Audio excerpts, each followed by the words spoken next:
Everyone. In this last class, we discuss introduction to PHP and variables in PHP. Variables in PHP. So those who did not see these videos, kindly watch that videos so that you can understand this video. It's already there in my playlist. Kindly watch those videos. And today we will discuss the concept called accessing PHP. PHP అనే programme మనం ఎలా రాయాలి, ఎలా save చేయాలి, దేనిలో చేయాలి అనేది మనం ఈ వీడియోలో తెలుసుకుందాం. యాక్సెసింగ్ పిహెచ్పి తెలుసుకునే ముందు మీకు టూ వర్డ్స్ అంటే ఒక టూ పర్టికులర్ వర్డ్స్ గురించి మీకు తెలియాలి. అదేంటంటే first you need to know browser. You need to know browser. So browser గురించి మీకు ఒక ఐడియా ఉండాలి. Plus you need to know server. You have to know server. So ఇక్కడ మీకు బ్రౌజర్ అంటే తెలియాలి, ప్లస్ సర్వర్ అంటే తెలియాలి. Browser means which gives an output which shows output on the screen, which shows output on the screen. Let me take one example. Suppose you are taking example as Chrome.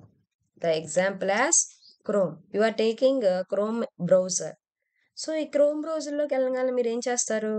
You are taking suppose you need information about PHP. So introduction about PHP అని మీరు బ్రౌజర్లో ఇవ్వగానే ఏమవుతుంది? Introduction about PHP అని అనగానే it will give about information. Means that is called output.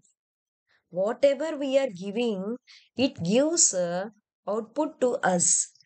That is the duty of browser. Browser చేసే duty అదే అనమాట. మనకి ఎలాంటి ఇన్ఫర్మేషన్ కావాలన్నా సర్వర్లో ఉన్న డేటాను పిక్ చేసి మన ముందు పెట్టడమే బ్రౌజర్ యొక్క duty. So that is about browser. Here server means which stores huge amount of data.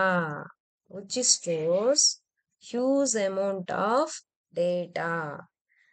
So ఇక్కడ సర్వర్లో మనకు డేటా అనేది ఎక్కువ స్టోర్ అయి ఉంటుంది. Server the data is stored huge amount of data. కానీ మనం అంత పెద్ద సర్వరు మనం అనుకోవచ్చు అంత పెద్ద డేటాను స్టోర్ చేసుకుందంటే compulsory is that big in size? No. Is that big in size? No. మనం అనుకోవచ్చు అంత పెద్ద డేటాని, అంత huge amount of data store అయి ఉంది కదా అంటే సర్వర్ చాలా పెద్దది కావాలి అని మనం అనుకుంటాం. No, it is not big in size. It is small in size. It is in small in size. So this is what information about server. Server which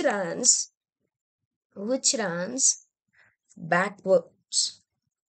which runs in backward. బ్యాక్గ్రౌండ్లో మనకి run అవుతూ ఉంటుంది అనమాట server. So ఆ సర్వర్లో store అయిన డేటాని మనకి ఎవరు తీసుకొచ్చిస్తున్నారు? ఇక్కడ సర్వర్లో ఉన్న డేటాని ఎవరు తీసుకొచ్చిస్తారమ్మా? బ్రౌజర్ అనేది మనకి తీసుకొచ్చి ఇస్తుంది అనమాట. So these two terminology you have to know. You have to know these two terminologies. Now we will enter into our concept called accessing PHP. So PHP runs on the server. PHP నేను already చెప్పా ఇంట్రడక్షన్లో. PHP will runs on the server because PHP is a server-side scripting language. PHP is a server-side scripting language. It's not directly in the browser like HTML. మనం HTML programme type చేయగానే మనం save చేస్తాం. Save చేశాక దాన్ని double click చేస్తే డైరెక్ట్గా బ్రౌజర్లోకి open అయిపోయి మనకు అవుట్పుట్ వస్తుంది. ఎక్కడ? HTMLలో. But in PHP it's not like that. పిహెచ్పిలో ఏం చేయాలంటే first we need to save that PHP program. First ఆ ప్రోగ్రామ్ మనం ఏం చేయాలి? సేవ్ చేయాలి. దానికన్నా ముందు మనం ఒక సర్వర్ని మెయింటైన్ చేయాలి.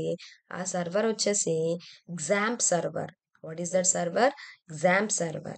So in that XAMPP server, the PHP code is running. XAMPP server లోనే PHP కోడ్ అనేది రన్ అవుతుంది. దాన్ని ఆ ప్రోగ్రామ్ని ఆ PHP కోడ్ని ఎక్కడ సేవ్ చేయాలమ్మా? That is HDDocs. HDDocs అనే ఒక ఫోల్డర్ ఉంటుంది. ఎక్కడ? XAMPP సర్వర్లో. సో ఆ HDDocs అనే ఫోల్డర్లో నాకు కావాల్సిన PHP ప్రోగ్రామ్ని, సపోజ్ నేను PHP ప్రోగ్రామ్ నేమ్ నేను first.php అని సేవ్ చేసుకున్నా. ఏమని సేవ్ చేసుకున్నాను? first.php. సో ఈ first.php అనే ప్రోగ్రాము HDDocs అనే ఫోల్డర్లో సేవ్ చేసుకున్నా. నెక్స్ట్ దాన్ని ఏం చేయాలి? నేను రన్ చేయాలి. రన్ చేయాలంటే ఆ పర్టికులర్ లొకేషన్ ఉన్న మొత్తం ఈ పర్టికులర్ లొకేషన్ ఉన్న PHP ప్రోగ్రామ్ మనం సేవ్ చేసాం కదా, ఆ లొకేషన్ ఉన్న మొత్తం తీసుకొచ్చేసి మనం ఇక్కడ సర్వర్లో పేస్ట్ చేస్తాం అనమాట. సర్వర్లో ఎలా పేస్ట్ చేస్తామంటే http://localhost and first.php. first.php is మన ప్రోగ్రామ్ నేమ్. నా ప్రోగ్రామ్ నేమ్ ఏంటి? first.php. So here I can get dynamic output on the browser. So dynamic output ni browser మీద it will shows. That is what we are accessing the PHP code. We are accessing PHP code. So మనకి ఇక్కడ number of forms ఉంటాయి అన్నమాట. Like login form తీసుకుందాం. మనం student login form తీసుకుంటే we will have number of categories like student login form. Student login form గురించి నేను ఒక కోడ్ రాశాను. PHP కోడ్ రాశాను. ఏమని? Student name, student ID, student address ఇట్లా రాశాను. అంటే ఏంటి? అదొక లాగిన్ ఫామ్. దాన్ని ఏం చేశాను? నేను ఫైనల్గా సేవ్ చేశాను. ఎలా సేవ్ చేస్తాను? student.php అని సేవ్ చేశాను. సో అలా సేవ్ చేసినప్పుడు అది ఎక్కడ సేవ్ చేయాలి? HDDocs అనే ఫోల్డర్లో సేవ్ చేయాలి. HDDocs అనే ఫోల్డర్లో సేవ్ చేశాక దాన్ని రన్ చేయాలంటే ఏం చేయాలి? ఎంటైర్ ఆ పర్టికులర్ లొకేషన్ ఉన్న అది మొత్తం తీసుకొచ్చేసి మనం బ్రౌజర్లో పేస్ట్ చేసేస్తే మనకి ప్రోగ్రామ్ అనేది అవుట్పుట్ వస్తుంది. ఎక్కడ వస్తుంది అవుట్పుట్? బ్రౌజర్లోనే వస్తుంది. So this is what information about accessing PHP. So మనం HTMLలో లాగా డైరెక్ట్గా అది డబుల్ క్లిక్ చేసేస్తే మనకు అవుట్పుట్ రాదు. PHPకి ఏం చేయాలంటే ఫస్ట్ మనం XAMPP అనే సర్వర్ని ఇన్స్టాల్ చేసుకోవాలి మన సిస్టంలో. XAMPP అనే సర్వర్ని ఇన్స్టాల్ చేసుకున్నాక దానికి సంబంధించిన ఫోల్డర్స్ ఉంటాయి, సబ్ ఫోల్డర్స్ ఉంటాయి. ఆ సబ్ ఫోల్డర్లో one of the folder is HDDocs. దానిలో నాకు కావాల్సిన ప్రోగ్రామ్ని నేను సేవ్ చేసుకొని ప్రోగ్రామ్ని రన్ చేయవచ్చు. So this is what information about accessing PHP. So thank you so much for watching this video and kindly subscribe my channel.